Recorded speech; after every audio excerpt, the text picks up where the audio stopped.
Hello everyone, వీడియోలో చూస్తున్నారు కదా, ఇదంతా కూడా మా ఫ్యామిలీ అండి. మా ఫ్యామిలీ చాలా పెద్దది. ఏంటి అందరూ కలిసి ఒకేసారి గుంపుగా వెళ్తున్నారు అని అనుకుంటున్నారా? అవునండి, మేమైతే నాగల చవితి రోజు పుట్టలో పాలేయడానికి అయితే వెళ్తున్నాము. మా ఫ్యామిలీ అందరం కలిసే వేసుకుంటాం వెళ్ళి. మా ఫ్యామిలీ అంతా కూడా నాకు చాలా సపోర్ట్ చేస్తారు. నేను యూట్యూబ్లోని వీడియోస్ అప్లోడ్ చేస్తున్నానని తెలిసి అందరూ హాయ్ చెప్తున్నారు, చూసారు కదా. మాక్సిమం ఇక్కడ ఉన్న వాళ్ళందరూ కూడా నాకు సిస్టర్సేనండి, అక్కలు అవుతారు. మేము ఎప్పుడూ కూడా పుట్టలు ఎంత దూరమైనా వెళ్ళి నెతుక్కుంటాం. ఎవరు పూజ చేయలేని పుట్ట, లోతుగా ఉన్న పుట్టలు చూసే వేస్తాము. పైన గుడ్లు తేలిపోయేలాగా మాత్రం ఎప్పుడు వేయమండి. కొంచెం లోపలికి అయితే వెళ్ళేలాగా వేస్తాము. చూస్తున్నారు కదా అందరం కలిసి ఎలా జరుపుకుంటున్నామో. మేమైతే ఎప్పుడు చాలా హ్యాపీగా జరుపుకుంటామండి. అందరం కలిసి ఇలా వెళ్తే ఆ ఆనందం వేరు కదా. ఈ వీడియో అయితే అప్లోడ్ చేయడం కొంచెం లేట్ అయిందండి. ఎందుకనంటే మా ఊర్లో వర్షాలు, తుఫాను వల్ల క్లైమేట్ అస్సలు బాగాలేదు. దానివల్ల సిగ్నల్స్ కూడా అస్సలేం లేవండి. ఫోన్ కాల్స్ కూడా రావడం లేదు. అందుకే కొంచెం లేట్ అయింది. నాకైతే చవితి రోజు దంచే నువ్వుల ముద్ద అంటే చాలా ఇష్టమండి. మీలో ఎంతమందికి ఆ ముద్ద అంటే ఇష్టమో కూడా నాకు కామెంట్ చేయండి. చిన్నప్పుడు నేను మా తమ్ముడు అయితే దానికోసం చాలా కొట్టుకునే వాళ్ళమండి. మా అమ్మతోని నాకు ఆడికి పెద్దది ఇచ్చావు, నాకు చిన్నది ఇచ్చావు అంటూ కొట్టుకునే వాళ్ళం.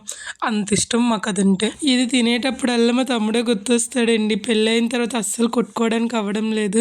కానీ అవన్నీ తలుచుకుంటే ఎంతో స్వీట్ మెమరీస్గా అనిపిస్తాయి.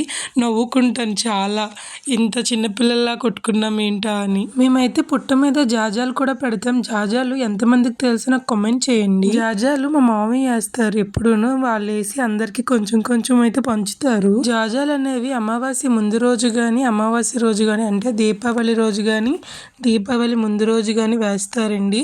8 నుండి ఇసుకని తీసుకొచ్చి ఇసుకలోని నవధాన్యాలు ఉంటాయి కదా, అవి తెచ్చి వేస్తే జాజాలు అనేవి మనకు వస్తాయి. కరెక్ట్గా దీపావళి రోజు వేస్తే మనకి నాగల చవితి రోజుకి మొలకల్లాగా కొంచెం పెద్ద సైజే వస్తాయండి. అవి వేసిన తర్వాత మైలుగాలు అనేది తగలకుండా దేవుడి గది దగ్గర పెట్టుకొని అయితే ఉంచుతారండి వాటిని. అలాగే మధ్యలో పసుపు నీళ్ళు కూడా జల్లుతారు. సాంబ్రాణి పువ్వు కూడా వేస్తారు దానికి. మీలో ఎంతమందికి జాజాలు అంటే తెలుసు, అలాగే జాజాలు ఎవరెవరు వేస్తారో నాకు కామెంట్ చేయండి, తెలుసుకుంటాను. సో ఈ వీడియో మీకు నచ్చినట్లయితే లైక్, షేర్, సబ్స్క్రైబ్ చేసి నాకు సపోర్ట్ చేయండి. మీరు నాకు సపోర్ట్ చేయడం వల్ల ఇంకా చేయాలనే ఇంట్రెస్ట్ నాలో కలుగుతుంది. అలాగే లైక్ చేయడం వల్ల ఎక్కువ మందికి రీచ్ అవుతాయి. ఎక్కువ మందికి రీచ్ అయితే ఎక్కువ వ్యూస్ అనేవి వస్తాయి కదండి, అందుకనే.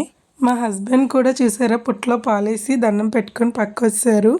అది మా మామయ్య, తిను మా మామయ్య వాళ్ళ అబ్బాయి. ఇది అయిపోయిన వెంటనే ముందైతే పుట్టలో వేసిన వెంటనే పొట్టలో కూడా పాలు వేసుకున్నామండి. అలాగే నువ్వు ముద్దలు కూడా తినేసి క్రాకర్స్ అయితే వెలిగించాము అందరం కలిసి ఏ పండుగని సెలబ్రేట్ చేసుకుంటే ఆ హ్యాపీనెస్ వేరు కదండి.